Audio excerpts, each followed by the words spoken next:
ক্যাবিনেটে ছাড়পত্র মিলেছে, তাহলে কি সংসদের এই শীতকালীন অধিবেশনেই পেশ হয়ে যাবে এক দেশ এক ভোট বিল? পেশ তো হবে, তারপর পাশ করার জন্য বিরোধীদের সঙ্গে চলবে জোর টক্কর, তর্কাতর্কি, বিতর্ক।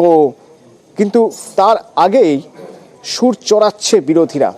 ক্যাবিনেটে আজ প্রস্তাব পাশ হয়ে গেছে যে এক দেশ এক বিল এবার টেবিল করা যেতে পারে।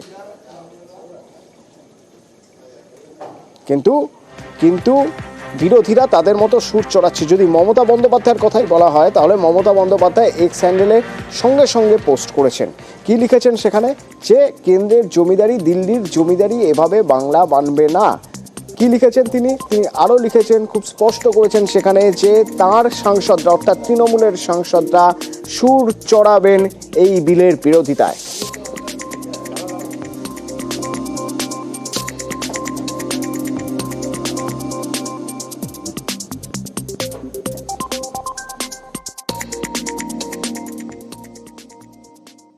আমি 2 বছর আগে মহারাষ্ট্রে অল ইন্ডিয়া স্পিকার্স কনফারেন্সে আমি গেছিলাম এবং সেদিনও একটা রেজলিউশন ওরা এনেছিলেন। আমি লোকসভা স্পিকারকে বলেছিলাম যে আপনি যে রেজলিউশনটা এনেছেন এটা তো ইন্ডিকেট করে আপনি ওয়ান নেশন ওয়ান ভোট এই থিওরিটার উপর বেস করে এটা এনেছেন।